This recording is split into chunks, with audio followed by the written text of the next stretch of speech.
लेकिन जो इंडिया का और इसराइल की जो स्ट्रेटेजिक पार्टनरशिप है और जो उनका डिफेंस अलायंस है, वो कोई ढका छुपा नहीं है। उनका हथियारों का एक दूसरे से तबादला करना, और ये कोई आज की बात नहीं है। 1999 में कारगिल वॉर में भी ये कहा जाता है कि इसराइल ने इंडिया को पाकिस्तान के खिलाफ हथियार दिए थे। और अब भी आप देखें कि जो ये वाक़या जो है कि जिसमें भी कहा जा रहा है कि इंडिया जो है वो इसराइल को गज़ा के अंदर जो मज़लूम मुसलमानों का की जिनोसाइड किया जा रहा है, जिनका उधर असला फ़राहम कर रहा है इसराइल को।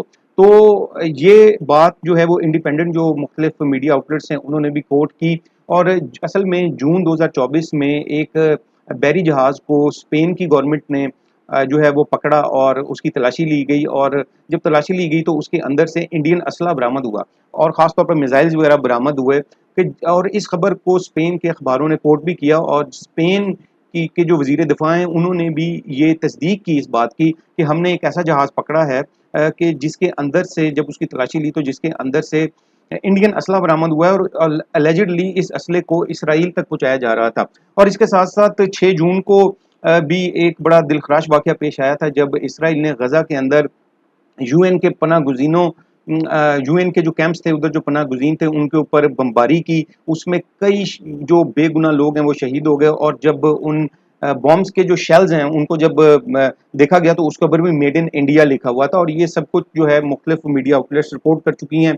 और इसके साथ साथ 26 जून को अल जज़ीरा ने भी इस खबर को जो है वो रिपोर्ट किया था कि जो इंडियन एलिजिडली जो इंडियन जो असला है वो इंडियन गवर्नमेंट जो है वो इसराइल को असला देकर इस जेनोसाइड के अंदर जो है वो सपोर्ट कर रही है। तो इंडिया ने लेकिन ऑफिशियली तो इसकी तस्दीक नहीं की कि हम इसराइल को असला फराहम कर रहे हैं। लेकिन हम ये देखते हैं कि जो उसका ट्रैक रिकॉर्ड है, बल्कि जो क्रिमिनल ट्रैक रिकॉर्ड है, उसके मुताबिक आप देखें कि इंडिया ने कभी भी अपनी जितनी भी दहशतगर्दी के अपने वाक़यात हैं, वो क्रॉस बॉर्डर टेररिज्म से मुतल्लिक हों या वो कश्मीर के अंदर जारी जुल्म सितम हो और मुसलमानों का जेनोसाइड हो, तो उसने कभी भी इसको माना नहीं है। लाखों लोगों को उसने कश्मीर में शहीद कर दिया। और इसके अलावा कुलभूषण यादव को पाकिस्तान के इदारों ने पकड़ा और उसके ऊपर तमाम चीज़ें साबित हुई, उसके जुर्म जो है वो साबित हुए, लेकिन उसके बावजूद इंडिया ने इसको बिल्कुल भी नहीं माना। तो मैं समझता हूँ कि इंडिया इसी तरह से अभी भी जो गज़ा के मजलूम मुसलमानों के ऊपर जुल्म सितम कर रहा है इसराइल, उसके अंदर इंडिया का किरदार बड़ा भयानक है